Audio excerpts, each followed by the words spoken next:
dalam penyelesaian tugas. Eee Lalu izin juga Ibu, mhm. untuk hari ini kan saya juga presentasi dengan kelompok yang memang teman-teman sudah nggak hadir dan saya sendiri. Ini seperti apa? Atau nanti saya digabungkan dengan kelompok yang lain atau seperti apa? Sebenarnya sih itu kan sudah ada 10 kelompok ya. Mungkin, Mhm. kalau Ibu sendiri bisa nggak, Bu? Insya Allah sih sudah Bisa. disiapkan, namun ya mungkin dengan ala kadarnya. Ya nanti Ibu, sebelum kan, hari ini saya, Bu. Hari ini Mhm. saya, nah nanti masih ada jeda waktu sekitar sepekan kan ya, Bu, ya. Ibu bisa kirimkan kalau memang sudah siap silahkan hari ini dikirimkan gitu. Nanti kita sama-sama koreksi sehingga nanti teman-teman mendapatkan materi yang sesuai, dengan apa yang menjadi bahan daripada materi mata kuliah ini gitu, Bu. Ibu bisa bagikan ke saya dulu gitu. Baik, baik. Udah saya kirim di Google Oh, Classroom. ya nanti saya unggah ya, unduh ya, Bu. Baik. Baik, ini saya sudah bisa ya, Pak Arif? Oh ini sudah.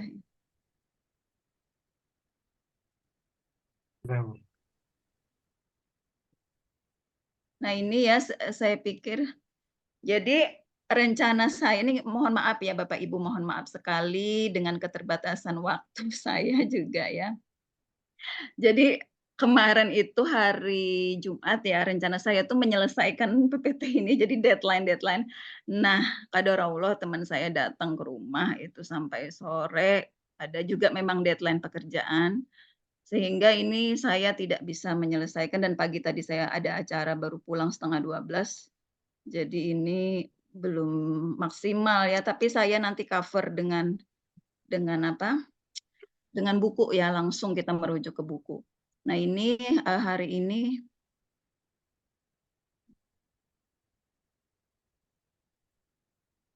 ini lanjutan dari presentasi yang pertama yaitu konsep dasar, kemudian ini presentasi saya yang kedua adalah langsung pada model-model desain pembelajaran. Jadi Bapak Ibu sudah bisa kan ya membedakan model desain pembelajaran dengan model pembelajaran. Jadi kalau model desain pembelajaran ini adalah model-model untuk menghasilkan, satu model pembelajaran ya. Jadi misal kita ingin mengembangkan, apa, model pembelajaran baru, misalnya menghasilkan model pembelajaran collaborative learning, pembelajaran kolaborasi. Nah itu kita menggunakan satu model desain pembelajaran tertentu gitu ya.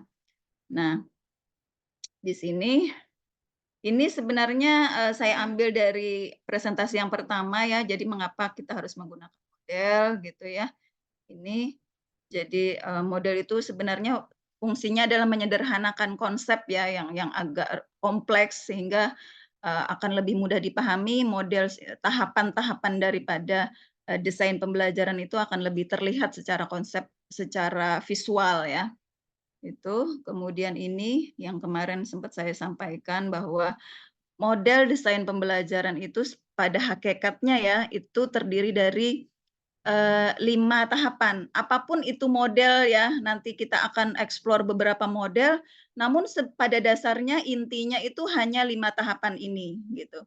Tinggal si pengembang model atau si pembuat model itu mengkreasikan atau membuat istilah-istilah baru yang itu terlihat berbeda sesuai dengan konteks, garapan model pembelajaran yang akan dikembangkan.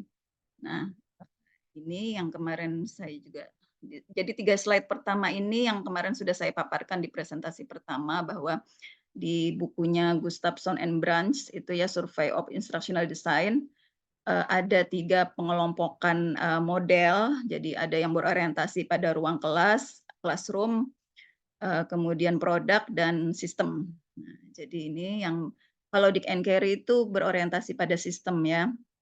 Nah, ini ada beberapa, nanti saya bagikan ya. Oh, tadi saya lupa ya, harusnya sebelumnya tadi saya bagikan.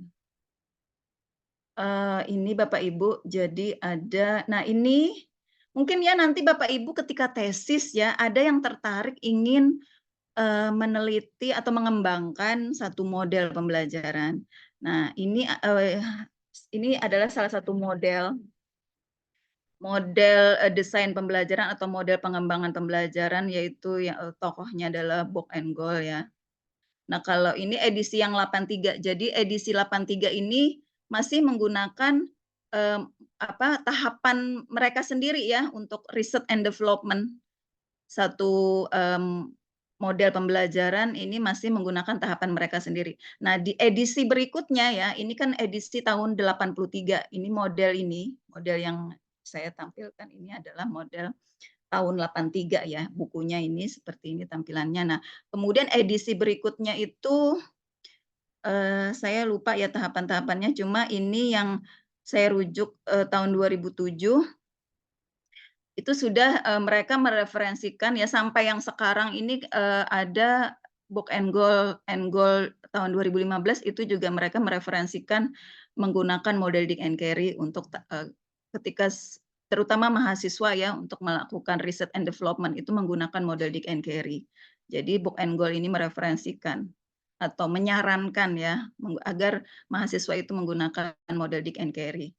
Dick and Carey ya, kalau sekarang itu sudah 3 orang. Nah, ini jadi tahapannya. Nah, sekedar juga ini informasi nih ya Bapak Ibu, sini saya ada sampaikan bahwa faktanya beberapa penelitian mahasiswa hanya mengambil satu langkah di tahap pertama yaitu research and information collecting, yang kemudian dikombinasikan dengan model Dick and Carey. Nah, jadi dari hasil pengamatan saya dari beberapa kombinasi model yang dilakukan para mahasiswa ya, terutama mahasiswa S3 sih ya. Itu research and development, penelitian pengembangan itu biasanya mengambil hanya tahapan pertama. Jadi studi pendahuluan gitu ya. Karena di beberapa model desain pembelajaran lainnya itu jarang sekali mencantumkan secara tegas gitu ya tahapan ini. Tahapan studi pendahuluan, research and information collecting. Biasanya tuh langsung analisis ya. Atau kalau Dick and Carey kan Dick and Carey itu instructional goals ya, identify instructional goal. Jadi langsung di tahapan itu. Nah, makanya kebanyakan mahasiswa tahapan ini, tapi ada juga yang mengambil secara utuh keseluruhan tahapan ini ya tahun Book and Goal tahun 83 ini. Nah, kalau kita merujuk Book and Goal edisi selanjutnya itu kedua tokoh ini mereferensikan untuk model Dick and Carey gitu ya Bapak Ibu ya. Nah, kemudian ini ada model yang kedua yang sangat juga familiar adalah Dick and Carey ya. Ini ya Bapak Ibu ya, perhatikan ini ada 3 orang, jadi bukan Dick and Carey tapi Dick Carey edisi yang saya kurang paham ya. Yang saya miliki sih edisi 2000 terakhir ya, edisi ini yang 2015.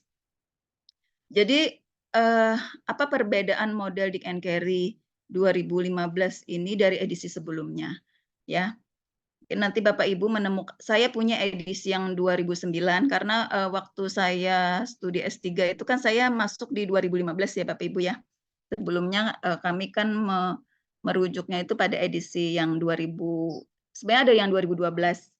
Cuma saya nggak punya yang 2012, saya punyanya 2009 dan 2015. Nah, setelah saya cermati apa sih perbedaan dengan edisi sebelumnya ya. Dick and Carey ini ternyata ada di strateginya Bapak Ibu. Kalau ada 10 tahapan ini sama Bapak Ibu, cuma di develop instructional strategy ini di edisi yang terbaru ini lebih detail lagi untuk ada menyisipkan di awal tahapan pengembang itu perlu mencantumkan secara spesifik, secara teoritis gitu ya, alasan-alasan mengapa menggunakan berbagai strategi ya, strategi pengiriman medianya, kemudian metode, alokasi waktu dan lain-lain ya yang terkait dengan strategi itu ada secara rinci mengapa menggunakan strategi tersebut, maka harus mencantumkan beberapa teori-teori terlebih dahulu. Memperkuat teori gitu. Nah, kemudian atau saya tunjukkan ya Bapak Ibu ya. Mungkin perlu ya biar kita setiap edisi itu kita perlu belajar mencermati. Apa sih edisi yang saat ini dengan sebelumnya itu apa perbedaannya gitu ya. Saya coba bukakan ya edisi 2009 saya tercetak ya punyanya ya. Saya bukakan edisi 2015 mungkin. Edisi yang 2009 saya punya yang tercetak. Yang 2015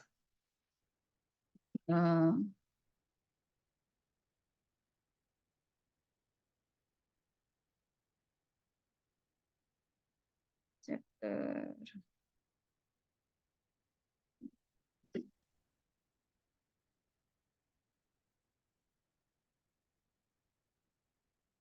Nah, ini.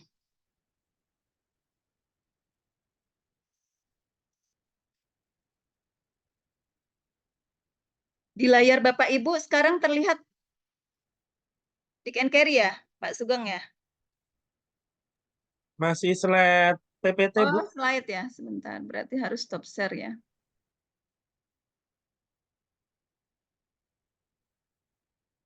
Nah, ini jadi kalau yang di edisi sebelumnya itu hanya di sini langsung. Jadi untuk tahapan strategi ya, menentukan strategi pembelajaran itu langsung ke sini. Jadi pemilihan sistem pengiriman. Sistem pengiriman di sini apa ya Bapak Ibu yang dimaksud?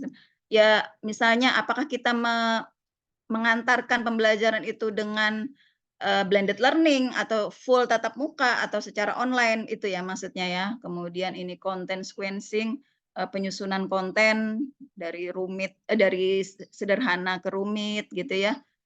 Kemudian clustering, pengelompokan materi, kemudian student grouping. Nah, ini semua ya di planning, logistik, and management ini ada di mana?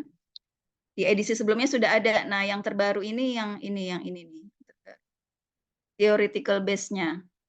Jadi di 2015 ini ada apa namanya perencanaan strategi pembelajaran khususnya menyisipkan dasar daripada teoritisnya apa gitu.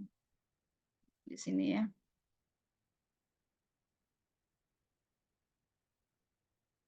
Nah, kemudian itu model Dick and Carry. Nanti Bapak Ibu jika tertarik, saya sudah bagikan ya di tahap pertama. Mungkin yang tahap kedua ini saya akan membagikan buku Book and Goal. Mungkin jadi gini, mengapa saya membagikan? Selain mungkin Bapak Ibu nanti tertarik untuk menulis tesis ya, khususnya pada penelitian R&D. Mungkin ada yang berminat untuk R&D, silahkan diperdalam model-model desain pembelajaran. Nah, kemudian model yang ketiga adalah yang juga familiar ya. Ini sangat familiar adalah model desain pembelajaran berbasis multimedia gitu. Nah, ini ada juga 5 tahapan. Ini hampir mirip dengan EDI kan ya, analysis, design, development, implementation ya. Seperti ini hanya saja ini membedakan ini model Lee-Owen ya namanya model Lee-Owen ini. Dia adalah model yang berbasis blended learning ya. Blended learning, kemudian memang dia juga untuk pengiriman training delivery. Jadi untuk model pelatihan ya, model pelatihan. Nah, ini coba saya bukakan bukunya ya, model Lee-Owen ini. Kita coba sekilas menelaah ya, Bapak Ibu. Bentar, saya bukakan model Lee-Owen. Nanti saya juga bagikan bukunya. Ini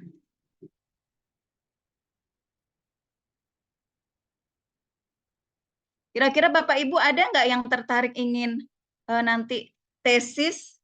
Tesis itu ini Bapak Ibu semester 2 ya. Semester metodologi penelitian belum dapat ya, Pak Sugeng ya? Sudah di semester kemarin, Bu. Oh, semester 1. Iya, itu udah Oh, disampaikan. Oh gitu. Jadi penyusunan tesisnya sudah dimulaikah? Iya, kemarin untuk tugas UTS sama UASnya itu bab 1 sampai bab 3, Bu. Oh gitu. Jadi tapi itu masih tentatif atau sudah mendapatkan dosen pembimbing? Belum ada dosen pembimbingnya. Oh gitu. Berarti kalau sudah, apakah ada yang sudah menulis untuk R&D? Ya, kalau Pak Sugeng apa jenis penelitiannya? Itu Bu, apa, kualitatif kemarin, Oh, kuali. ya. Ada yang R&D nggak? Nggak ada satupun ya? Oh, Baru saya kemarin baru masih bingung. ya sejak S1. S1 saya R&D, R2 R&D. Bagi saya R&D itu sangat menyenangkan loh. Benar deh. Jadi S1 dulu saya memang sih kita butuh ini ya, butuh mungkin effort yang lebih ya, karena kan kita menghasilkan produk ya. Kemudian kita juga studi pendahuluannya harus benar-benar apa ya, sesuai kebutuhan gitu, analisis kebutuhannya itu harus benar-benar jalan gitu. Jadi saya dulu waktu S1 saya di Akademi Maritim tuh. Nah, kemudian S2 mengembangkan modul di kampus. Nah, ini S3 kemarin itu model pelatihan untuk ketua RT di Kampung Melayu. Nah, itu blended learning. Jadi itu Bapak Ibu. Ada nggak penelitian yang blended learning, Bapak Ibu? Ada nggak dari satu kelas ini? Kalau ada, nanti saya mau bagikan buku tentang blended learning itu yang pengklasifikasian blended learning. Jadi blended learning itu kan sebenarnya sudah pernah nggak mendapat materi blended learning? Karena itu adalah salah satu inovasi ya yang biasanya kalau penelitian R&D salah satunya berbasis blended learning sih. Udah ada ya. Jadi mayoritas kebanyakan penelitiannya apa? Kalau Pak Sugeng kuali berarti meneliti tentang apa nih Pak Sugeng? Pembelajaran. Penelitian? Tentang itu, sebuah buku, Bu. Oh, analisis konten atau? Iya, jadi apa namanya, ada sebuah buku itu judulnya ini Bu, coba sebentar. Lupa. Gini, nanti itu masuk ranah teknologi pendidikan nggak? Kajian bidang teknologi pendidikan nggak? Karena teknologi pendidikan itu kan learning problem ya, mengatasi masalah belajar. Nah, nanti tinggal mungkin Pak Sugeng dari perspektif mana nih dengan analisis konten, analisis buku ya? Iya, itu dikembangkan melalui itu metode course management, Bu. Hmm, Izin Bu gitu dosen, ya. Ya, kaitan dengan ini sebenarnya kami merasa sih belum terarahkan ke arah tesis Bu ya. Kemarin mata kuliah metode penelitian itu masih kepada pengenalan konsep-konsep dasar penelitian, kemudian tugas yang kita berikan pun belum terkonfirmasikan apakah sudah sesuai atau belum gitu. Jadi saya kira belum ke arah sana gitu. Kita belum terarahkan nanti tesisnya seperti ini. Mungkin kalau nggak salah nanti kan ada di semester 3 kalau nggak salah ya, sampai ada bimbingan dan seterusnya gitu. Jadi mungkin masih sangat banyak kemungkinan untuk berubah ya berubah ya. sesuai dengan ini. Jadi Belum ini belum terpecahkan sih Bu. jadi ini tahap pencarian nih Pak ya. Belum, iya betul betul Bu. Iya. Jadi kemarin sempat disampaikan juga kan Pak jenis penelitian R&D? Ah, sempat cuma ya beliau menyampaikan untuk jenis penelitian itu betul ya butuh usaha yang lebih, kemudian waktu mungkin yang lebih lama ya kebanyakan mahasiswa mundurnya di situ. Itu aja yang disampaikan oleh beliau. Kalau lama sih sebenarnya ya memang artinya kan kalau uh, itu kan semacam mixed method sebenarnya Pak. Mixed method dan bahkan ada plusnya menghasilkan produk ya. Tapi kalau kita yang suka tantangan, nah itu pasti apa? Jadi karena apa ya? Sesuatu kalau buat saya sih menarik ya, menarik sih karena kan riset itu berawal dari ketertarikan dulu ya, sehingga ketika ada tantangan atau kendala-kendala di riset itu akan lebih mudah diatasi oleh si peneliti. Ya kan ya? Jadi meneliti itu kan yang pertama berdasarkan daya tarik dulu. Kita tertarik apa tidak itu yang pertama. Yang kemudian yang kedua adalah kebaruan. Ini hal yang baru yang apa namanya ya hal baru ya, ada novelty di sana. Kemudian yang ketiga adalah manfaat. Apakah ini bermanfaat gitu kan? Kalau tidak ada manfaat ya buat apa? Jadi tiga hal itu yang menjadi apa kaidah ya. Nah mungkin itu tadi kita balik ke laptop ya lanjut ya tadi ya. Jadi sementara belum ada yang tertarik untuk R&D ya, Bapak Ibu.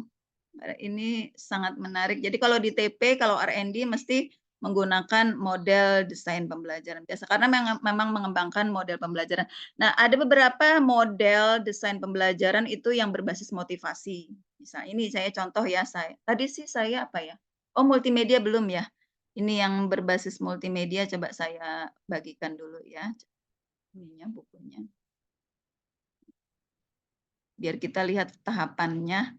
Jadi pada saat saya kemarin ya, penyelesaian S3 itu, saya menggunakan model ini Bapak Ibu, karena saya berbasis blended learning ya, jadi saya menggunakan model ini, model Lee Owen ini berbasis, saya akan pelatihan ya, model pelatihan, dan berbasis blended. Cuma pendekatan saya, pendekatan blended learning yang masuk klasifikasi flex model. Jadi kan blended learning itu ada 5 penggolongan. Ada laboratory, ada 5 ya, virtual, enrich model. Nah, saya yang flex model, flexible model gitu. Nah, yang menggunakan model ini. Ini multimedia based instructional design. Jadi desain pembelajaran berbasis multimedia. Nah, ini sebenarnya bukunya sudah lama ya, tahun 2004 ya, tapi masih relevan dan bisa digunakan. Tadi sempat saya di slide menampilkan tahapannya ya, EDI, dia persis EDI, analisis, design, development, implementation, dan evaluasi. Nah, di sini alasan saya menggunakan model Lee Owen ini karena dia sangat detail ya. Detail untuk ya memang karena ini model dikembangkan secara spesifik, secara khusus untuk multimedia, pengembangan multimedia berbasis ya kan produk ya. Jadi ini detail gitu, ini contoh ya di sini teknologi analisisnya ada gitu ya, yang sangat kita butuhkan dan media analisis ya. Ya penjelasan di bukunya itu lebih detail gitu, makanya saya menggunakan Lee Owen. Nah, project schedule-nya, ini media spec-nya ada, content structure-nya ada gitu.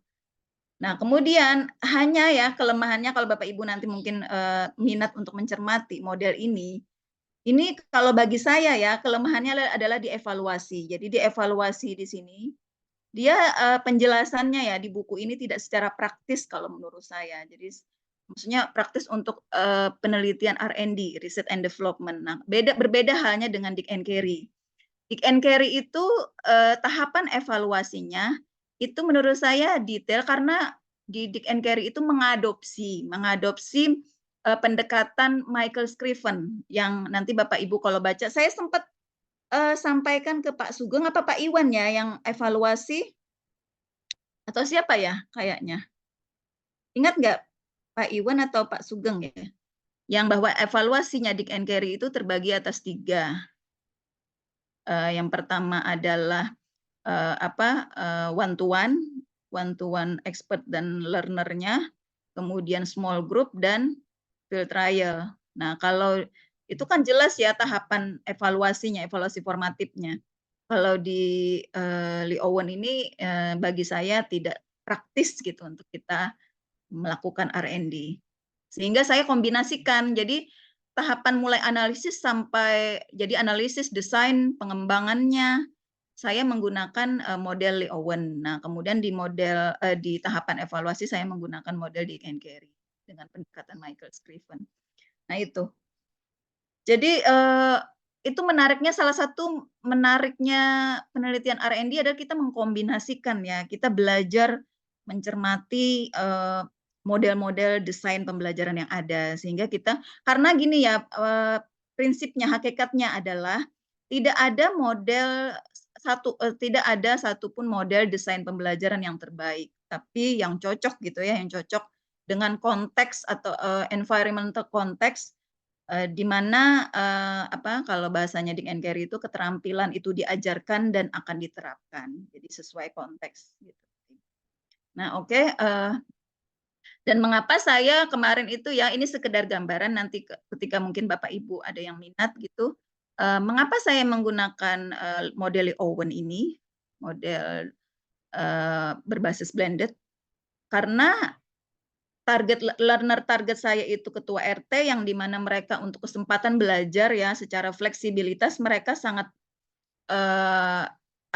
membutuhkan gitu ya, maka saya menggunakan model ini karena memang berbasis blended learning, bisa tatap muka dan online ya. Jadi mereka bisa belajar di mana saja, kapanpun gitu. Nah, itu dasarnya. Kemudian dikombinasikan dengan model pelatihan Honestaker yang model flex model. Jadi fleksibel. Nah, itu kemudian ini salah satu model berbasis multimedia atau blended learning ya, atau ini kok saya keluar ya. Sebenarnya ini tidak hanya sebentar, saya ingin tunjukkan. Oke.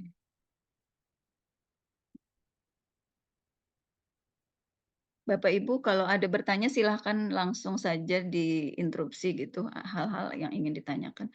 Nah ini ya, nah ini. Ini jadi model ini dikembangkan untuk memang ya training delivery kan ya, untuk model pelatihan. Nah ini pelatihan berbasis komputer, pelatihan berbasis web, pelatihan penyiaran jarak jauh ya, kemudian solusi berbasis kinerja. Jadi bisa di perusahaan ya, bisa di training itu lembaga-lembaga pelatihan. Kemudian juga kalau kemarin saya itu masih berbasis web ya. Nah, ada model desain pembelajaran yang itu spesifik untuk aplikasi. Jadi mungkin ada nanti yang ingin tertarik mengembangkan satu aplikasi pembelajaran gitu ya. Entah itu games pembelajaran atau apa ya, itu ada kemarin itu sebenarnya saya niat mau membeli e-book-nya ya. Rencana hari besok tuh. Ntar saya tunjukkan ininya ya. Jadi Hanapin NPEC ya. Mungkin Bapak Ibu nanti tertarik. Nanti kalau saya sudah ada buku e-book-nya saya akan bagikan. Hanapin NPEC ya. Itu desain model desain pembelajaran yang khusus secara spesifik dikembangkan untuk aplikasi pembelajarannya. Jadi banyak model-model yang itu dikembangkan khusus ya, secara spesifik peruntukannya. Nah ini Bapak Ibu.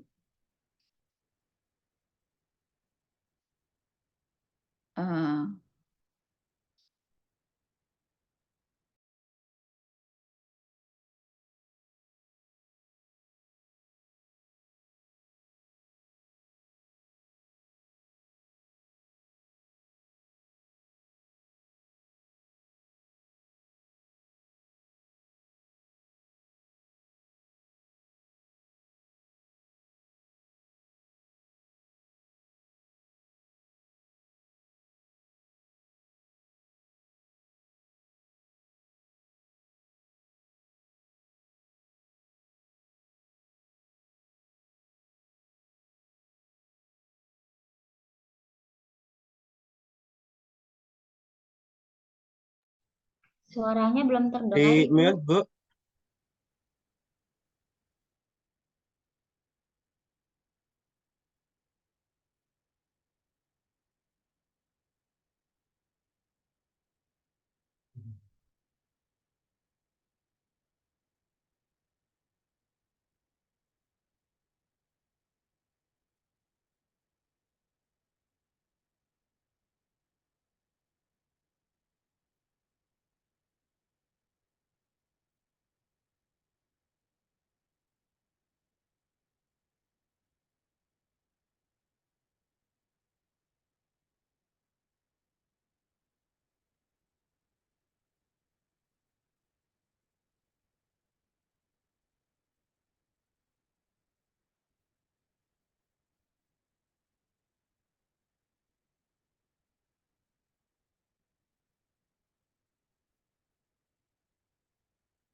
Ibu suaranya ke mute, Ibu. Nggak kedengeran.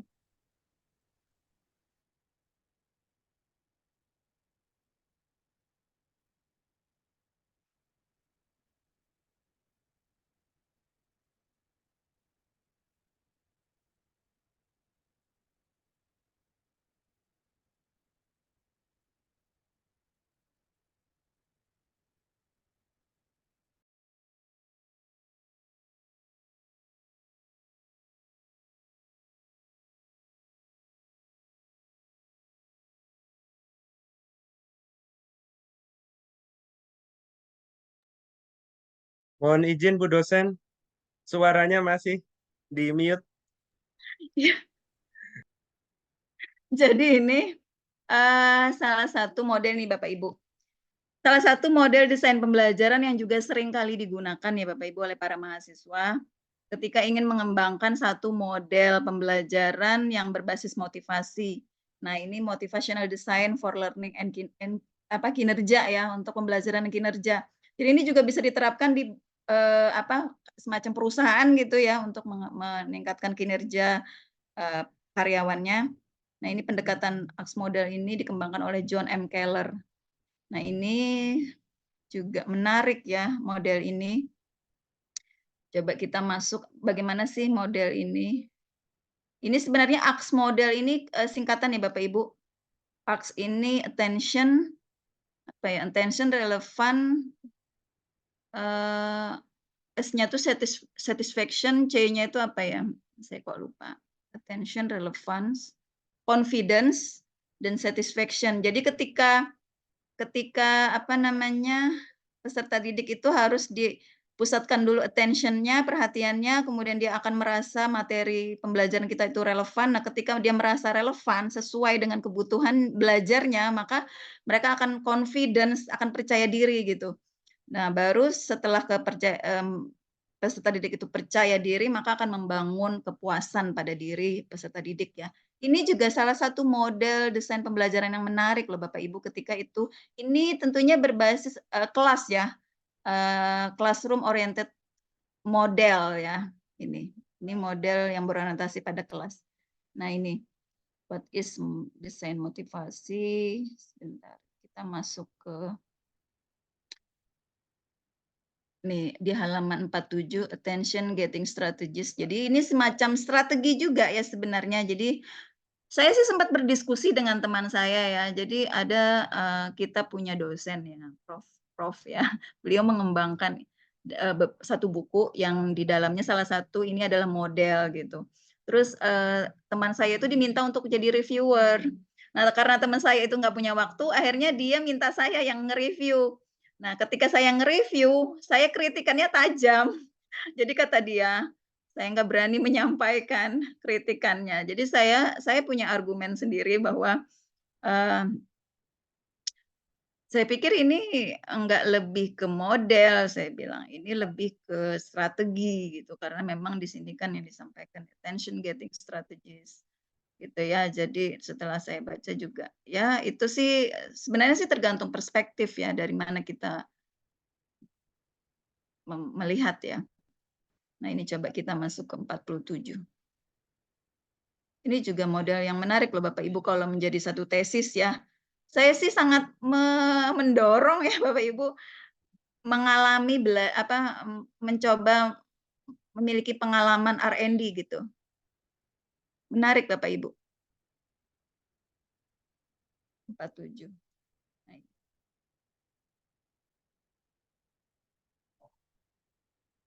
jadi intinya itu ya Bapak Ibu kalau ACT model ini satu model desain pembelajaran untuk berorientasi pada motivasi. Jadi membangun motivasi pada peserta didik. Gitu. Jadi misalnya learning problem-nya itu adalah minat yang rendah pada peserta didik, mungkin bisa kita menerapkan model ini gitu. Nah, ini satu yang keberapa nih model yang saya. Kemudian model berikutnya adalah coba kita yang mana ya? Smaldino mungkin yang juga familiar nih, Azure banyak juga mahasiswa menggunakan. Ini bukunya modelnya Smaldino ya. Ini sudah edisi keberapa nih ya kalau edisi yang ke-10, edisi yang ke-10 ya. Ini buku edisi yang ke-10.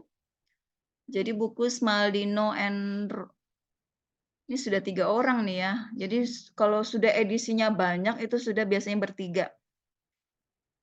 Nah, ini Bapak Ibu mungkin pernah mendengar nggak model Azure gitu? Nih, Azure itu supaya itu juga singkatan Bapak Ibu. Nih ya, coba saya masuk.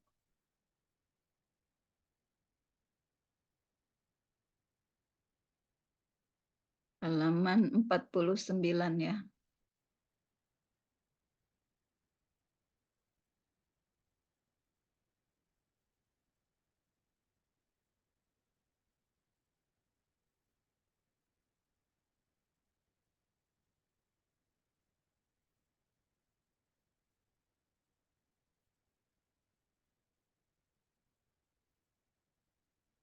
Jadi tadi Bu EN ya, Bu EN 2 orang lainnya tadi sudah tidak ini lanjut ya, jadi hanya berapa orang Pak Arif? Jadi totalnya 18, kembali 18 ya? Pak Muammar berkurang berarti ya? Ya, Nah, Pak Muhammad, Budian berkurang, Bu. Saya juga ini Bu Pasurnata, kayaknya yang kelompok 8 semuanya udah nggak aktif ya, Bu. Nanti saya ngisi aja deh. ya. Jadi Pak Arif yang ngambil kelompok 8 ya? Kemudian Bu EN, maksudnya bareng dengan Bu EN, Pak Arif? Bu En kan kelompok 6, Bu. Oh Kelompok gitu? 7-nya Bu Ragil sama Bu Rin. Kelompok Oh, 8-nya yang sudah tidak aktif semua, Bu. Ada Pak oh Sultan, gitu. Pak Muhammad, Budian. Nanti paling Oh. yang tadinya saya di 9 sama Pak Rizal Firdaus, nanti saya di 8 kayaknya. Balik lagi ya Pak Arif ya? Iya. Nah, baik, terima kasih Pak Arif atas kebijaksanaannya ya, Masya Allah. Asyur, ini juga singkatan ya. State A-nya ini apa ya? Saya kok lupa sih. State, the primary. Analis linear, Bu. Hah? Analis linears. Oh ya, analyze learner. Terus kemudian apa nih? Mestinya ini. Nah, ini analyze learner. A-nya, kemudian S-nya. State standar, jadi menetapkan tujuan ya, menetapkan standar dan tujuan khusus ya kalau di sini. Kemudian memilih strategi, teknologi, media, ya memilih strategi, sebenarnya strategi itu kan di dalamnya ada media, metode ya. Kemudian utilis U-nya menggunakan teknologi. Oh, yang S-nya memilih, baru memilih, kemudian menggunakan. Kemudian R-nya require learner participation, memperoleh partisipasi peserta didik, kemudian mengevaluasi dan revise. Nah ini juga seringkali loh model ini digunakan oleh para mahasiswa ya yang melakukan R&D. Gitu. Kemudian ada banyak sih ini, ada Morrison and Kemp, ada banyak beberapa model yang nanti coba saya bagikan di Google mungkin ya. Sebentar Bapak. Habisan baterai.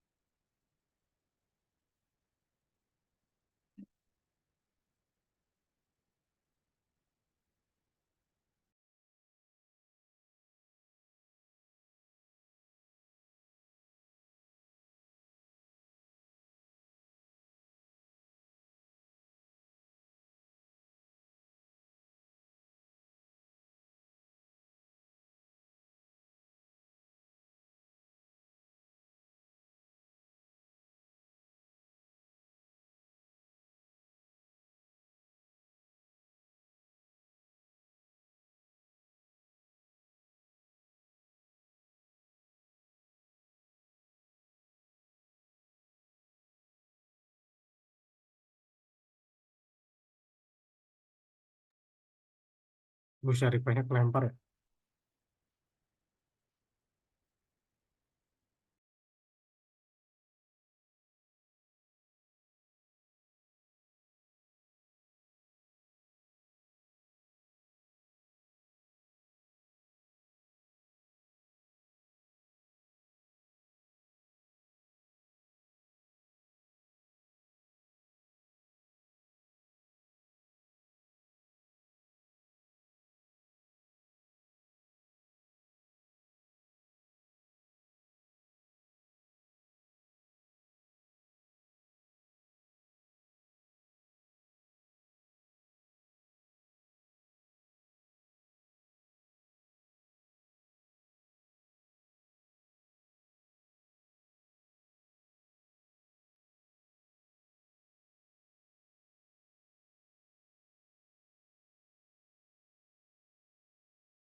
Pak Arif, saya belum bisa membagikan ini, Pak Arif. Belum menjadi host ya. Tadi saya terlempar. Udah, Bu. Udah ya.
Eh, Baik, Bapak Ibu, dari beberapa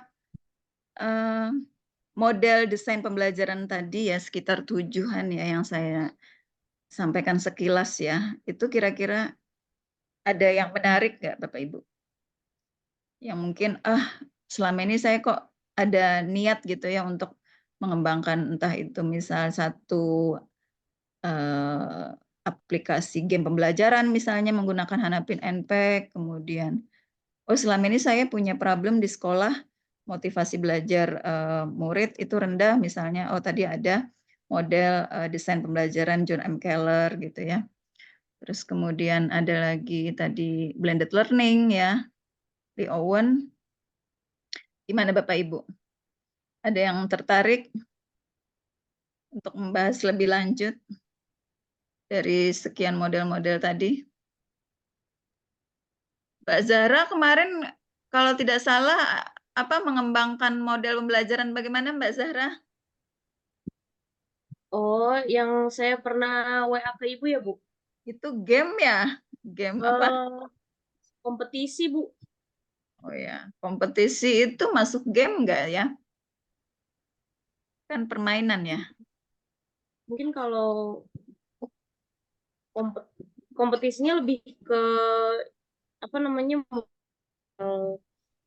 kompetisi berbabak itu, jadi nggak tahu ya Bu masuk ke game atau bukan. Itu sih sebenarnya memang perlu eksplorasi lebih lanjut ya. Nah kemarin sempat nggak melanjutkan? Sempat Bu, sempat melanjutkan. Cuma saya ke distract sama judul yang pertama saya ajukan, itu kayaknya lebih menggugah. Yang Untuk saya itu coba itu lebih menggugah, jadi belum. Hanan Ataki itu. Kan Bu, yang satunya lagi. Oh, oke. Dari sini bagaimana Bapak Ibu? Ada yang ingin didiskusikan? Masih ada waktu sekitar setengah jam ya. Ini model-model yang sangat sering digunakan oleh mahasiswa. Mungkin mau bertanya aja Bu. Hmm. Ini kan misalnya seperti model desain pembelajaran ala Dick and Carey, ini kan ada 10 tahap ya Bu. Nah, Betul. untuk kalau kita mau mengadopsi misalnya untuk tesis gitu, apakah 10 tahap ini harus kita lewati, atau misalnya tahap 1 sampai 3 aja gitu boleh, atau gimana Bu? Nah, jadi ini kan ada 10 tahap ya. Cuma yang di tahap 9 ini kan revise. Revise ini sebenarnya dilakukan di semua tahapan. Jadi pada saat kita instructional goals pun ya kita melakukan revisi lagi kan ketika misalnya mulai dari studi pendahuluan, kemudian menentukan mengidentifikasi tujuan pembelajaran, ketika itu tidak match kembali lagi ke analisis kebutuhan misalnya, nggak match nih, maka dilakukan revisi. Jadi revisi ini sebenarnya dilakukan di semua tahapan ya. Nah ini mungkin nggak masuk hitungan ya. Nah, kemudian ini yang ke-10, desain summative evaluation ini juga tidak dilakukan oleh mahasiswa ya. Mahasiswa itu sampai di evaluasi formatif, jadi hanya sampai pada uji efektivitas ya. Jadi uji kelayakan dan uji efektivitas di evaluasi formatif. Jadi hanya di tahap 8 saja. Jadi kalau di total ada 8 tahapan ya. 8 tahapan. Gitu.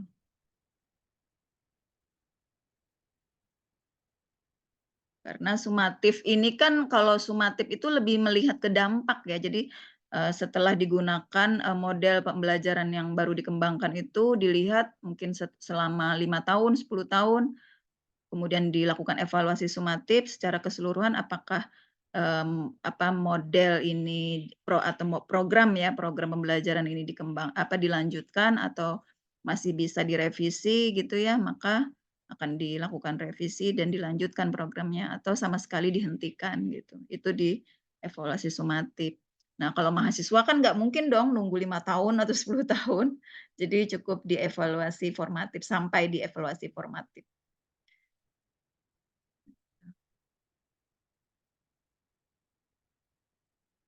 Sebenarnya mahasiswa S2 untuk R&D juga lumayan ini ya, dalam artian apa ya, itu salah satu tantangan maksudnya sesuatu yang baru gitu loh. Karena memang juga jarang ya. Kalau di TP itu biasanya memang risetnya itu orientasi produk oriented ya kalau TP. Teknologi pendidikan itu biasanya penelitian mahasiswa itu berorientasi pada produk sih. Gitu. Jadi menghasilkan produk.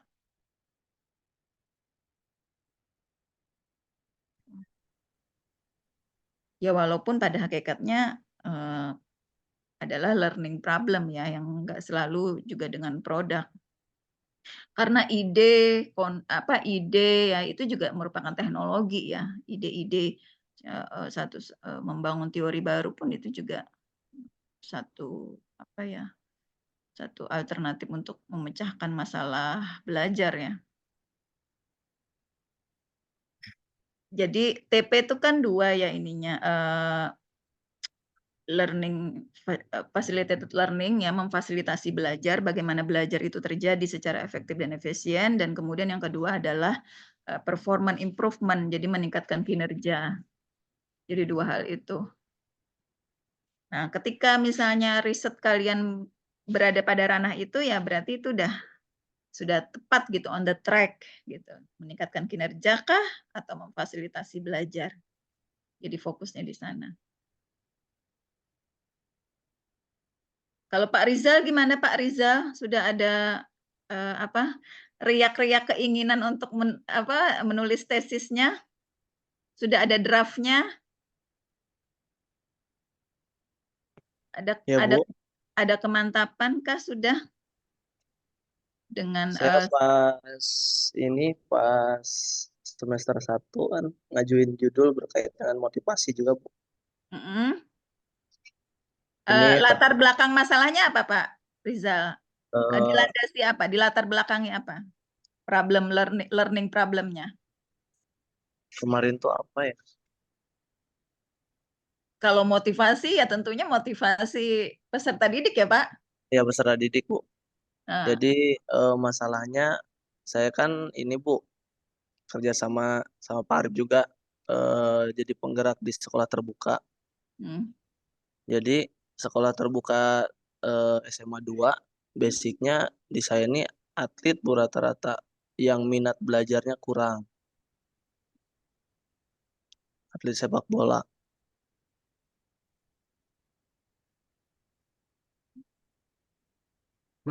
Masih di mute, Bu. jadi maksudnya begini Pak Rizal, Ya, Bu. apakah yang dimaksud adalah siswa dari Pak Rizal yang menjadi atlet bola, kemudian dalam motivasi belajar secara akademik itu rendah gitu ya? Ya, Bu. Oke. Sehingga Bapak rencananya menggunakan jenis penelitian apa Pak untuk memecahkan masalah belajar tersebut? Kemarin ini kualitatif ya Bu. Kuali ya, oh. Ambil kualitatif. Kualitatif itu kan kita mengetahui dulu ya secara faktual di lokasi penelitian bagaimana sih kondisi nyatanya ya terkait motivasi belajar si anak, kemudian kan disintesis dengan beberapa teori yang ada ya untuk memecahkan masalah belajar tersebut ya. Gitu ya Pak Rizal. Harapannya Pak Rizal itu kan endingnya risetnya seperti itu ya Pak Rizal. Jadi Iya, dari Bu. beberapa teori, hasil-hasil penelitian, bagaimana sih memecahkan masalah yang sama gitu ya.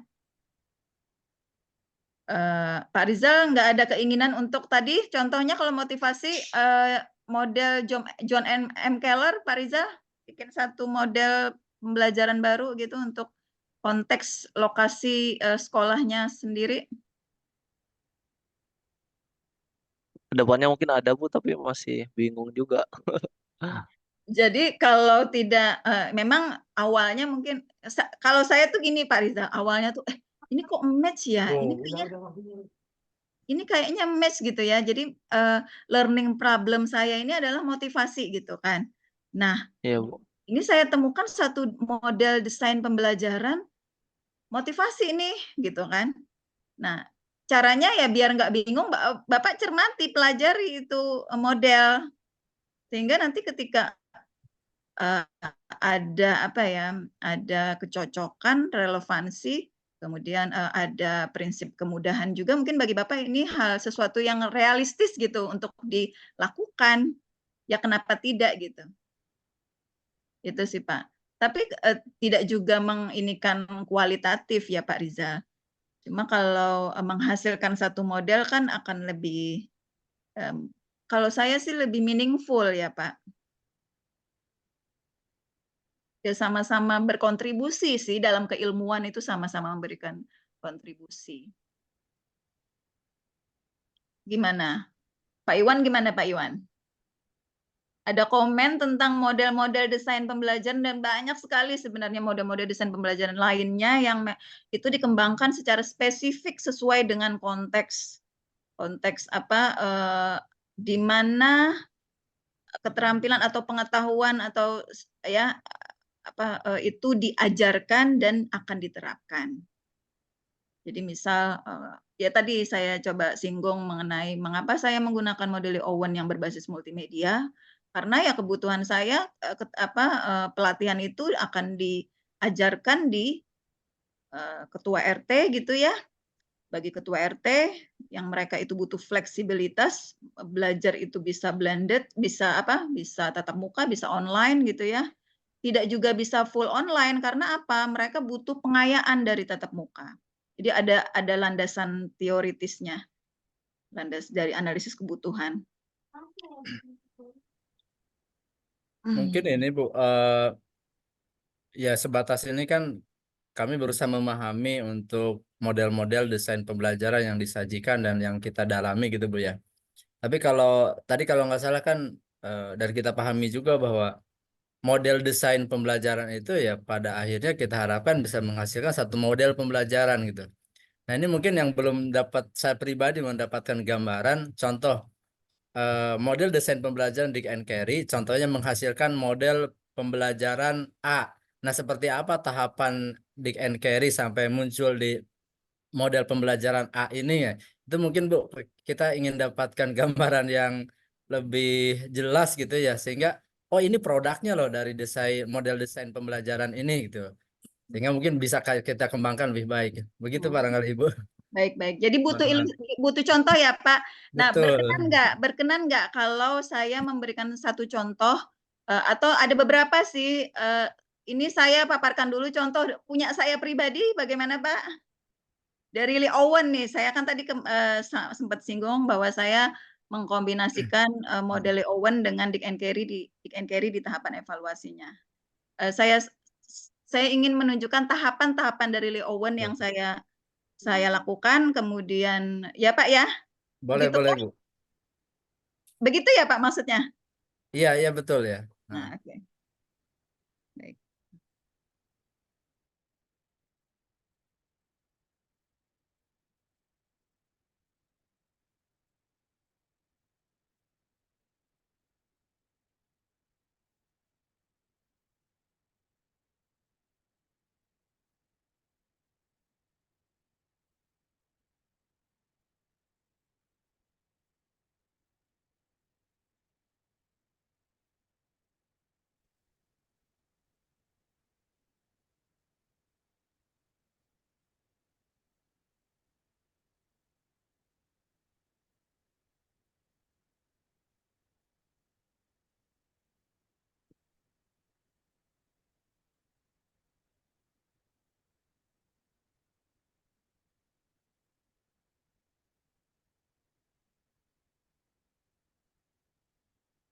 Jadi awalnya ya saya tuh ingin mencari beberapa artikel yang artikel R&D gitu ya, menggunakan beberapa model gitu, kemudian menghasilkan. Tapi saya belum sempat mencarikan artikel-artikelnya. Nah, ini mungkin saya memberikan contoh disertasi saya saja ya. Disertasi. Nah, ini. Jadi ini judul penelitian saya ya, pengembangan model pelatihan. Sudah terlihat ya, Pak Rizal? Pengembangan ya nih, pengembangan model pelatihan kepemimpinan transformasional berbasis flex blended. Nah, ini blended learning yang menggunakan model flex ya, fleksibel model bagi ketua RT. Nah, di sini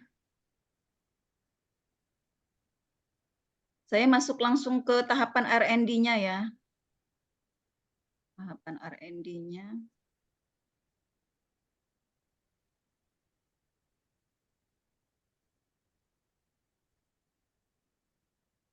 Oh, saya tunjukkan jadi ada model. Jadi kita kalau R&D itu menghasilkan 3 model. Jadi model konseptual, proseduralnya seperti apa, dan fisikal. Nah, di sini ada model saya 3 ini ya. Ini saya ingin tunjukkan dulu.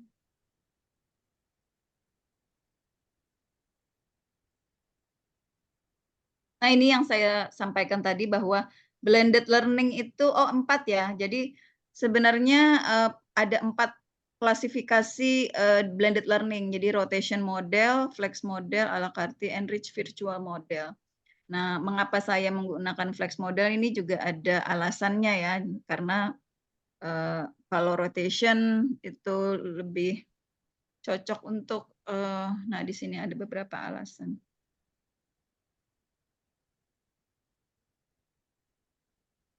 Ya, saya masuk langsung ke contoh 3 model yang saya kembangkan, yang kita hasilkan kalau kita R&D.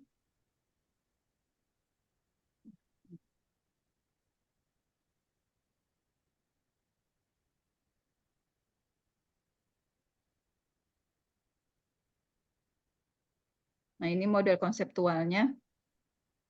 Jadi ini ya sederhana seperti ini ya. Jadi bagaimana sih kegiatan pelatihan itu dilakukan, mulai sesi pra ya, penyajian materi, kemudian sesi penugasan. Nah, ini konsep dari transformasionalnya ini ya, seperti ini sederhana ya.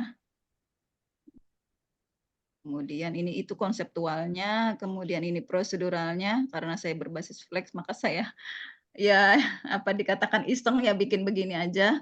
Bahwa di saya itu ada 3 ruang belajar mandiri, kolaborasi, dan laboratorium project.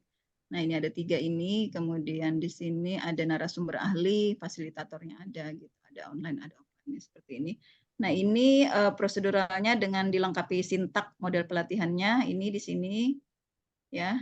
Ini pelatihan dilakukan 14 hari. Nah, kemudian ini model fisikalnya. Model fisikal sebenarnya saya menghasilkan platform LMS ya.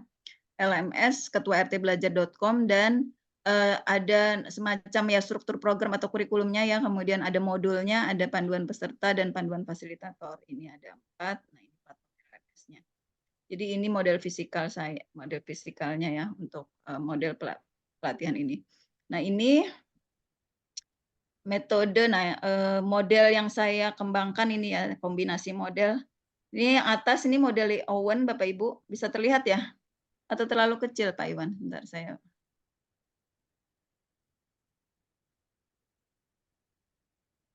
Terlihat ya? Nah, ini model Owen. Jadi tahap analisis di sini analisis desain development ini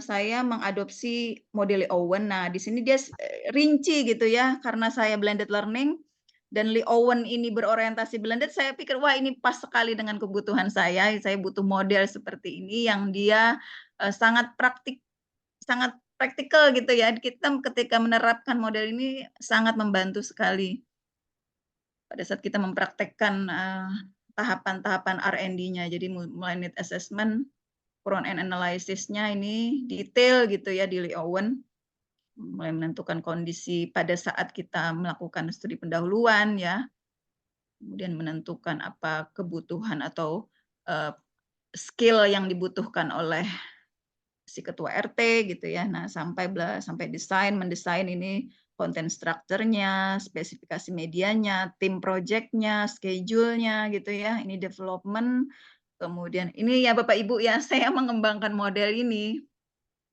itu diskusi dengan banyak orang gitu. Jadi saya sampai dapat ini gitu. Sampai saya tuh bela-belain bayar temen gitu untuk diskusi karena mereka orang sibuk. Kalau saya butuh diskusi gitu. Ini seperti apa sih konsep untuk bisa menghasilkan model yang fleksibel, model yang sesuai dengan kebutuhan ketua RT yang relevan gitu, yang cocok gitu ya. Nah, akhirnya ketemulah ini, terus setelah saya cermati kembali gitu ya, evaluasinya Lee Owen itu kok tidak praktis ya, dan R&D itu memang sangat familiar dengan sebenarnya kalau di buku Dick and Carey itu expert validation dan one-to-one evaluation ini jadi satu tahapan ya. Jadi kalau baca buku Dick and Carey kok cuma 3 tahapan. Nah, karena mereka menyatukan 2 tahapan ini, validasi ahli dan one-to-one evaluation. Baru ada small group dan field trial. Nah, jadi di evaluasi formatif itu kalau R&D itu yang pertama produk yang kita hasilkan itu harus divalidasi ahli dulu. Jadi ada ahli materi, ahli media gitu ya. Ini tahapan R&D-nya. Kemudian saya kira-kira ini enggak ya Pak Iwan tahapan R&D-nya. Jadi misalnya kalau Lee Owen ini mulai menganalisis dulu need assessment, penilaian kebutuhan. Apa yang menjadi kebutuhan, kemudian front end analysis. Dari kebutuhan ini apa yang menjadi solusi gitu ya Pak. Nah, setelah ketemu solusi, kemudian kita mendesain media apa yang kita akan hasilkan sesuai dengan kebutuhan gitu ya. Mendesain. Kemudian jadi desain ini tahapannya masih blueprint ya. Setelah itu kita kembangkan, kita wujudkan blueprint tersebut menjadi satu produk physical gitu ya. Nah, ini di development di sini, makanya ada storyboard, kemudian platform LMS ya. Dan di sini di development ini, di tahap pengembangan ini juga kita ya harus memvalidasi instrumennya. Memvalidasi instrumen evaluasi formatif di tahap selanjutnya. Itu kalau saya masuknya di pengembangan. Nah, setelah instrumen untuk evaluasi formatif sudah kita validasi, kemudian kita melakukan evaluasi formatif. Nah, di sini. Ini tahapan R&D-nya. Nah, jadi setelah produk itu dikembangkan, draft pertama itu kita serahkan ke ahli ya. Jadi divalidasi dulu, divalidasi produk. Validasi ke ahli materi terkait produk kita, misalnya saya mengembangkan modul gitu ya. Apakah ahli materi waktu itu saya mengambil dosen MSDM ya, karena kan ini terkait dengan manajemen sumber daya manusia ya, pelatihan kepemimpinan ketua RT, maka saya mengambil ahli dari dosen MSDM. Nah, kemudian ahli materi, ahli media ya, ahli media di sini saya ahli multimedia ya, yang karena saya blended learning ada platform LMS, maka saya butuh ahli multimedia ya, desain grafis. Ada 3 orang ahli, kemudian ahli apa lagi? Ahli desain pembelajaran tentunya ya, ahli desain pembelajaran. Bagaimana dari penilaian seorang ahli desain pembelajaran terkait model pelatihan yang saya hasilkan. Nah, kemudian setelah divalidasi ahli bahwa produk ini misalnya ada yang perlu direvisi tentunya ya, direvisi dari materinya, dari media yang dikembangkan, kemudian dari berbagai aspek tadi, desain pembelajarannya. Kemudian kita revisi tahap pertama masuk ke one-to-one. One-to-one evaluasi pengguna, user ya. Penggunanya itu kalau saya kan ketua RT, jadi di sini kalau secara teoritis ya 3 orang ini di kategori pengambilannya itu dikategorikan mulai dari yang memiliki kemampuan rendah, sedang dan tinggi gitu. Nah, itu. Jadi kemarin saya mengapa bisa menentukan dari mana kita bisa menentukan ketua RT itu memiliki kemampuan rendah, sedang dan tinggi. Nah, sebelumnya saya sudah melakukan ada satu kegiatan penelitian dengan 2 RW gitu ya. Jadi ini ada 6 RW yang saya libatkan. Karena kalau kita small group dan field trial itu tidak boleh digunakan pada saat tahapan penelitian sebelumnya. Misalnya pada tahap kita validasi instrumen, validitas dan reliabilitas instrumen itu kan kita ke lapangan tuh. Jadi pada saat uji validitas dan reliabilitas instrumen, kita ke lapangan. Nah, itu 2 RW yang berbeda tapi masih satu level. Masih apa namanya, setara ya, tapi tidak yang sama. Jadi pada small dan field itu RW yang berbeda. Nah, kemudian small group ini kisarannya 8 sampai ya sekitar 20 RT. Kemudian field trial ada uji coba lapangan atau kelompok besar. Nah, begitu Bapak Ibu, sehingga menghasilkan produk final. Nah, di setiap tahapan ini kita lakukan revisi berdasarkan masukan daripada. Nah, expert validation dan one-to-one ini namanya ya masuk di uji kelayakan. Jadi uji kelayakan ini masuk di 2 tahapan pertama. Validasi expert itu layak tidaknya produk yang kita kembangkan itu sudah layak, tingkat kelayakannya berapa persen. Sampai one-to-one evaluation pun masih menilai kelayakan ya. Nah, nanti pada saat small dan field ini sudah uji efektivitas karena kita sudah menggunakan model tersebut. Nah, kalau di expert dan one-to-one itu kan model pelatihan itu belum digunakan, belum diterapkan. Jadi kalau small dan field itu sudah simulasi Bapak Ibu, sudah diterapkan. Gitu ya. Nah, ini tahapan R&D-nya. Nah, kalau detailnya ada di sini. Nanti saya dengan senang hati saya akan bagikan Pak disertasi saya. Mungkin semoga bermanfaat. Jadi tahapan R&D itu ya secara ini. Tapi saya mungkin ya sebenarnya pede nggak pede ya Pak. Saya membagikan takut juga salah ya. Maksudnya tuh nanti bisa. Namun kemarin ya waktu saya ke UNJ, dosen pembimbing saya Prof. Sumantri, beliau menyampaikan bahwa Syarifah itu tuh lihat di pojok katanya ada apa Prof, itu disertasimu biasanya Bapak jadikan referensi untuk mahasiswa yang lain. Nah, alhamdulillah berarti kan ketika saya membagikan ke mahasiswa yang lain kan juga tidak terlalu beban gitu Pak. Artinya oh berarti memang bisa menjadi rujukan gitu. Khawatir menyesatkan juga ya Pak, tapi mudah-mudahan nanti bisa juga diberikan saya komentar atau masukan Pak. Misalnya, Bu, ternyata ada yang masih mismatch gitu, tidak sesuai gitu misalnya. Boleh Pak, jadi nanti menjadi koreksi buat saya juga gitu. Nah, jadi ini tahapannya kita jelaskan Pak, satu-satu langkah penelitian R&D yang dilakukan peneliti adalah sebagai berikut. Nah, ini tahap analisisnya. Jadi mulai dari peneliti menilai kebutuhan, ya kan, melalui observasi lingkungan pelatihan. Dia ada kajian pustaka, nah bla bla bla di sini. Nah, ini kan masih bab 3 ya, Pak. Ini di bab 4 nanti kita jelaskan detail yang kita lakukan. Ini masih bab 3. Nanti Bapak Ibu bisa cermati dan ini sebenarnya sangat menarik sih Bapak Ibu. Nah, ini bab 4 ya hasil penelitian. Nah, ini dijelaskan lebih detail. Jadi kita menemukan gap di sini. Kita deskripsikan gapnya apa dari hasil studi pendahuluan. Itu Bapak Ibu. Nah, kalau di tahapan Lee-Owen need assessment penilaian kebutuhan itu menentukan present condition. Jadi kalau Bapak Ibu menggunakan Lee-Owen itu sangat detail Bapak Ibu, saya sangat referensikan juga model Lee-Owen. Dan ya ternyata benar ya. Jadi dosen pembimbing saya pertama itu kan meninggal ya. Jadi saya punya dosen pembimbing dua-duanya tuh meninggal Bapak Ibu.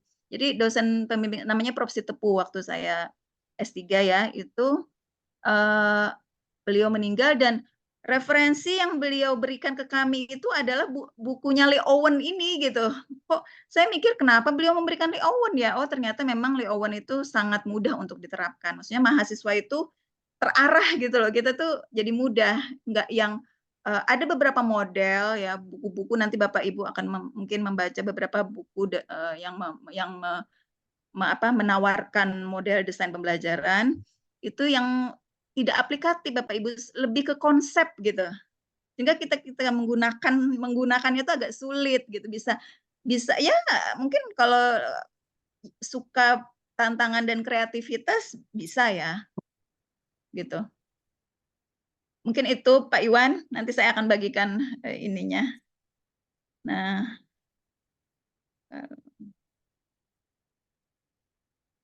saya uji reliabilitasnya menggunakan Interpreter jadi 2 pakar untuk menilai instrumen. Ya gitulah ini ya. Dan saya sangat menikmati waktu riset ini ya. Karena R&D itu sebenarnya menyenangkan Bapak Ibu.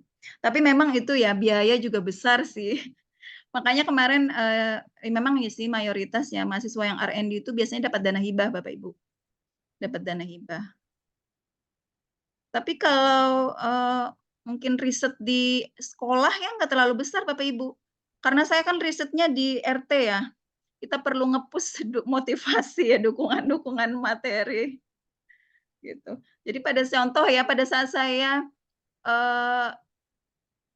evaluasi formatif di small dan terutama di field ya, di uji coba lapangannya di tahap terakhir ya, di evaluasi formatif tadi itu satu RT kita berikan 300.000 karena mereka harus presensi ya, presensi dan melakukan beberapa tugas selama 14 hari gitu. Dan itu seru banget Bapak Ibu, mereka absen gitu ya di LMS dan antusias mengerjakan soal-soal di sana, tugas latihannya. Jadi ini ada 28 ketua RT.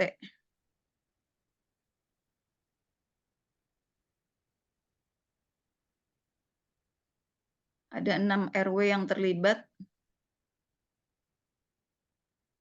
Ya mungkin ini yang bisa saya paparkan ya Bapak Ibu. Ya, ada lagi pertanyaan kira-kira ini judulnya.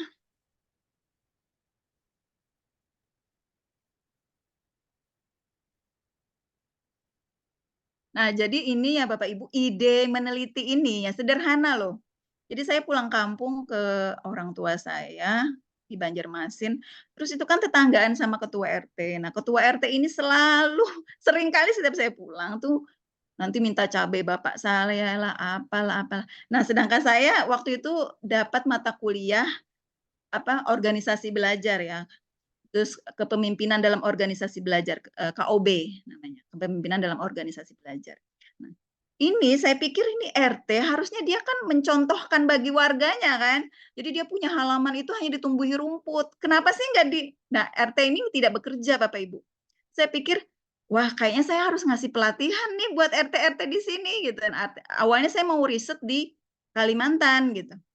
Nah, karena pandemi akhirnya gagal. Akhirnya saya memutuskan di Kampung Melayu.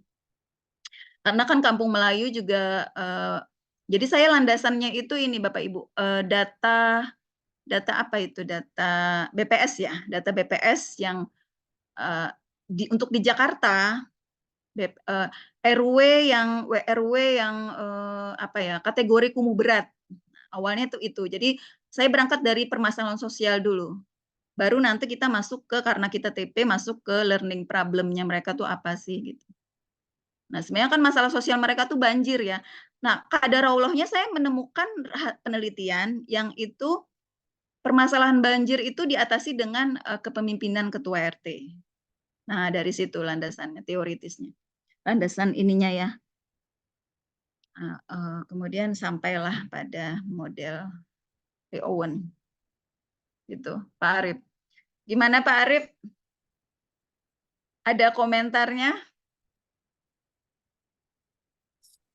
Nggak ada, Bu. Atau ada yang lain? Bu, mungkin mau bertanya, Bu? Boleh? Silakan.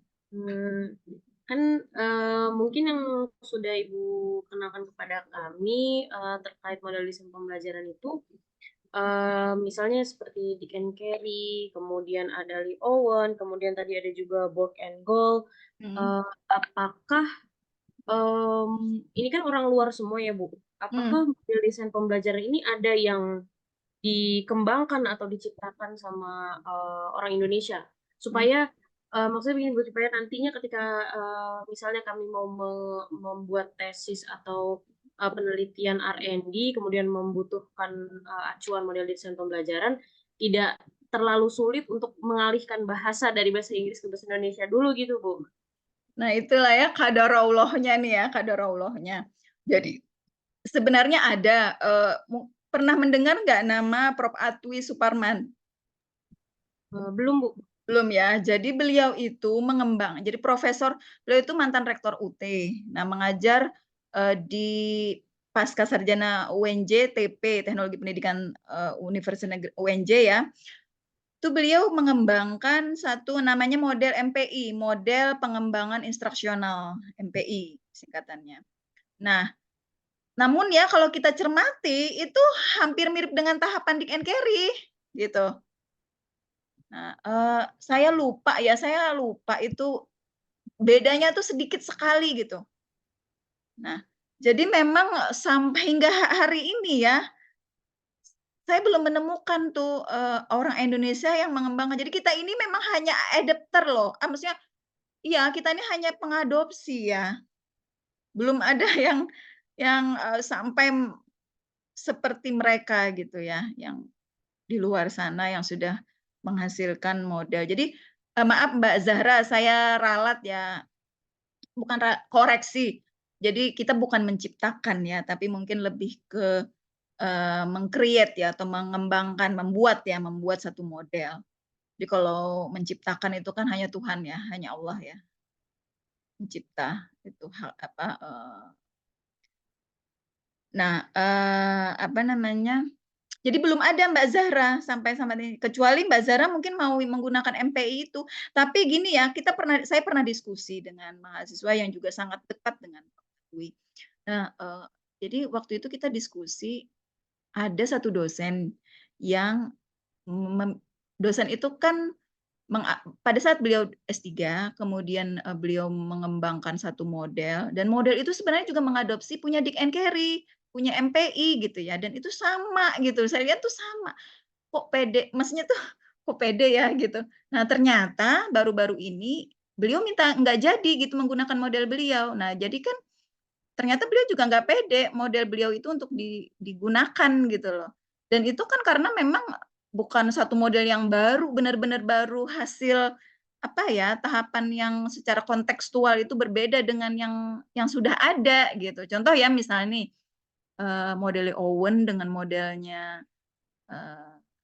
Dick and Carey, modelnya Morrison and Kemp, misalnya Book and Gold, itu kan sangat berbeda ya, maksudnya tahapan-tahapan di dalamnya, walaupun secara substansi ya tetap sama, EDI, ya kan? Tadi di awal pada hakikatnya model desain pembelajaran itu ya EDI, Analysis, Design, Development, Implementation, dan Evaluasi. Mesti tahapan 5 itu yang dilakukan si pengembang pembelajaran.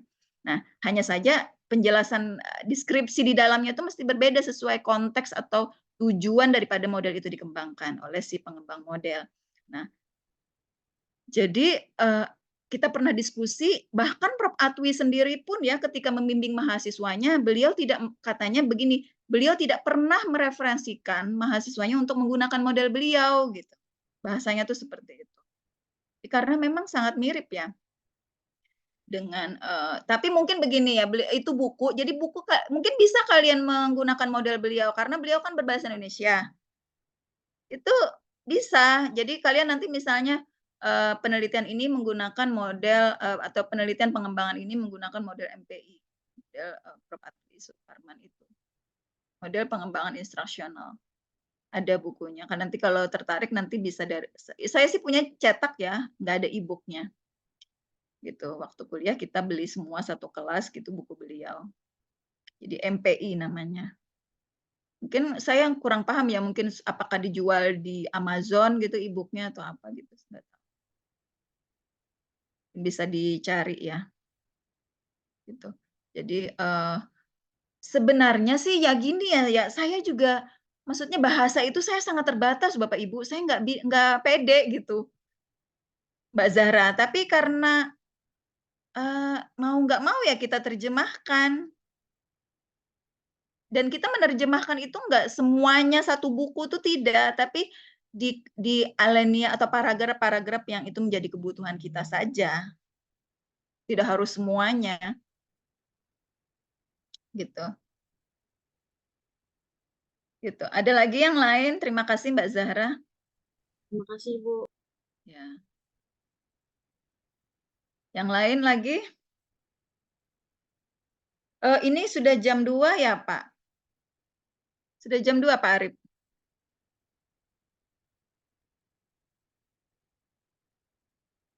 Mungkin ada lagi yang lain. Pak Sanusi, gimana Pak Sanusi? Saya ingin sebelum menutup pertemuan hari ini, saya ingin mendengar komentar dari Pak Sanusi. Ini Pak Sanusi. Kayaknya belum ada komen, Bu. Hah? Dari awal paparan saya? Kalau dari awal ya, insya Allah sih kalau untuk materi, insya Allah saya nyerap. Cuman emang begini, ada sedikit keinginan untuk melakukan seperti kayak R&D gitu. Hanya saja mungkin kita belum terlalu paham benar, Bu. Masalah R&D bagaimana strateginya, bagaimana langkah-langkahnya. Yang kita tahu selama ini hanya berkisar antara itu aja, kualitatif dan kuantitatif, gitu aja. Nah, karena Bapak belum masuk, maka Bapak kan belum eksplorasi kan ya, belum. Nah, oke, dari itu dari Pak Sanusi artinya Bapak masih belum punya gambaran ya, walaupun tadi sekilas saya ada menunjukkan tahapan R&D yang saya lakukan pada saat penyelesaian S3 ya Pak. Baik, terima kasih Pak Sanusi. Kemudian mungkin siapa ya? Saya minta nutup deh. Pak Soleh deh, Pak Soleh. Iya, saya mau nanya Ibu. Iya, saya pribadi saya sangat tertarik ya di Ibu menyampaikan mode-mode pembelajaran itu. Ya, cuma saya berpikir begini Bu, itu kan dari banyak mode itu, apakah memang tidak ada yang diterjemahkan ke dalam bahasa Indonesia Bu? Apa bagaimana gitu? Kayaknya kalau baca cuma sepotong-sepotong, kayaknya nanti kurang kurang komprehensif dan pendapat itu. Iya, jadi memang. Iya. Apakah Ibu kan ada yang bisa menerjemahkan nanti ini udah diterjemahkan ke bahasa Indonesia, silakan dibaca semuanya. Gitu. Iya, nah ini Pak ya pertanyaan Bapak ini pertanyaan sepupu suami saya. Ini kan ngambil yang saya bagikan mungkin ada beberapa rekan di kelas ya. Mahasiswa S2 di UI. Jadi tadi malam dia chat saya, Kak gimana sih cara baca referensi berbahasa Inggris ini? Ya skimming, saya bilang. Tips skimming gimana Kak? Jadi saya bilang gini, apakah saya harus baca semua buku Kak terkait variabel ini? Ya harus, saya bilang harus sebanyak-banyaknya baca buku artikel dari jurnal ilmiah dan buku-buku perihal variabel. Nah, tapi kan bukunya berbahasa Inggris semua Kak, kamu harus baca biar kamu paham ketika ditanya dosen. Nah kemudian caranya gimana gitu? Ya memang itu perlu latihan ya, jam terbang sih sebenarnya. Jadi walaupun saya pribadi pun nggak ini bahasa Inggris Pak. Jadi saya sangat butuh Google Translate gitu. Makanya kan kita tuh hanya fokus di kata kunci, di keyword. Kita misalnya ingin apa nih?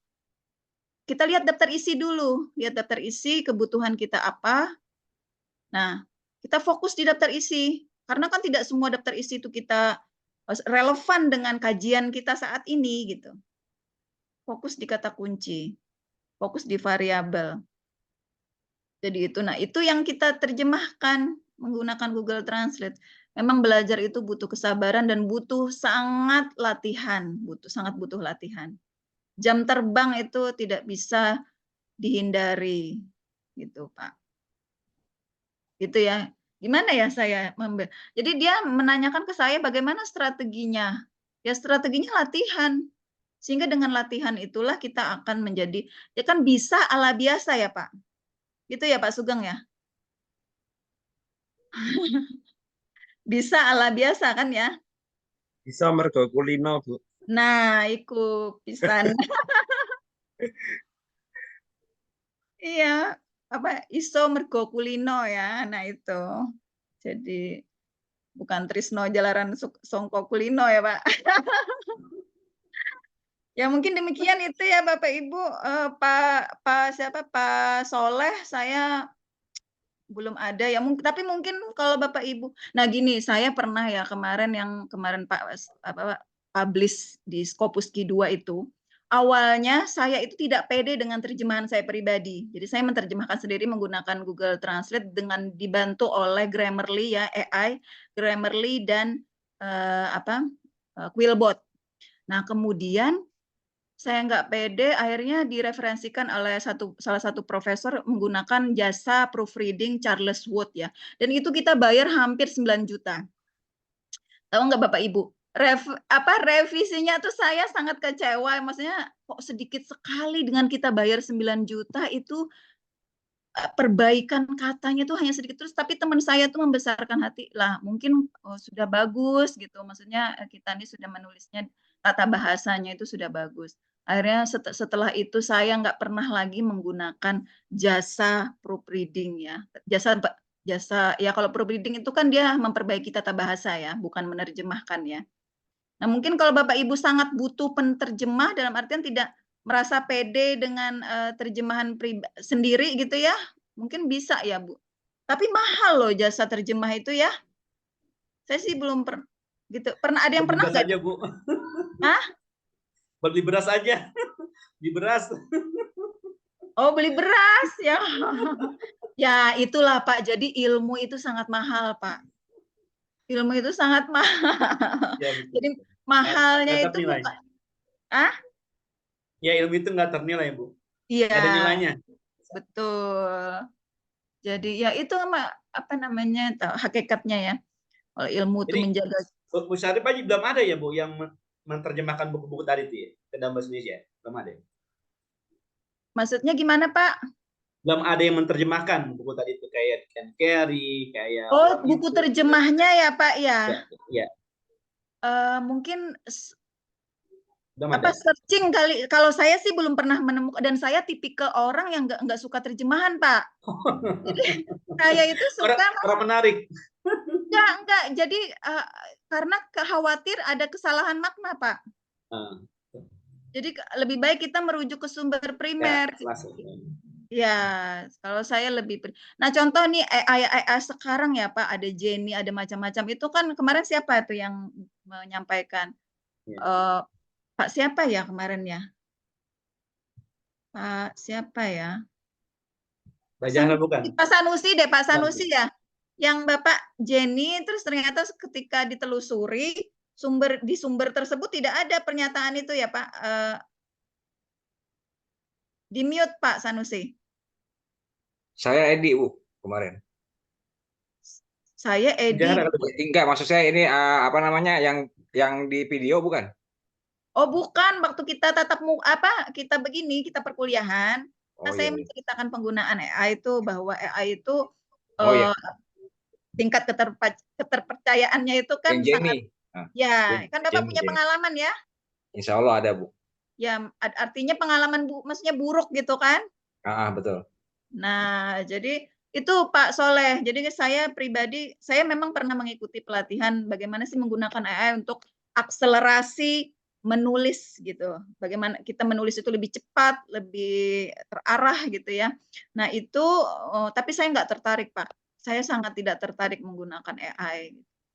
Dan apa yang terjadi? Ya? Jauh dari keinginan, biasanya apa yang kita tulis jawabannya beda. Iya, jadi, nah itulah Pak yang terjadi di semester ini ya, saya ngajar S1 Pak, itu Masya Allah. Itu bagi saya itu korban. Nah, teknologi itu ibarat pisau ya Pak, bisa menolong kita ya, bisa membuat kita sengsara ya, kalau tidak digunakan secara tepat ya, secara cerdas ya, gitu Pak, teknologi itu.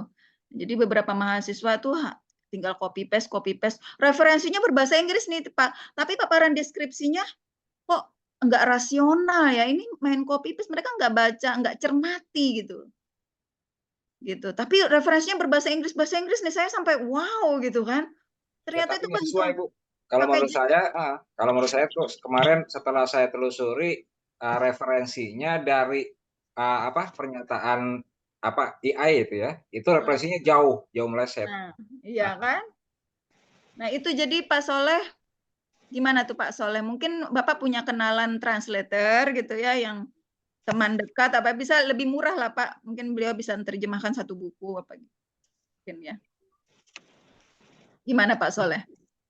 Iya, kalau gini Bu ya, mungkin karena ya khusus saya gitu kan kebetulan kita ada kesibukan ngajar gitu ya.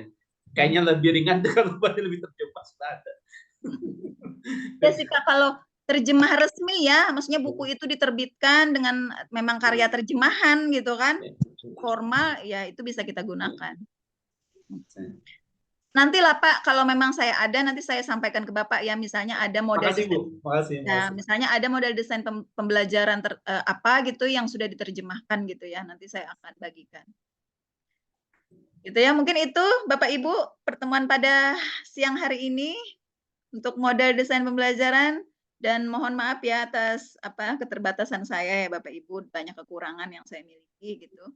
Dan saya sangat membuka lebar ruang diskusi kapanpun Bapak Ibu butuhkan ya. Demikian, subhanallah wa bihamdika asyhadu an la ilaha illa anta astaghfiruka wa atubu ilaik. Assalamualaikum warahmatullahi wabarakatuh. Terima kasih semua. Waalaikumsalam warahmatullahi Terima kasih Bu. wabarakatuh. Terima kasih bisa Terima Pak. kasih.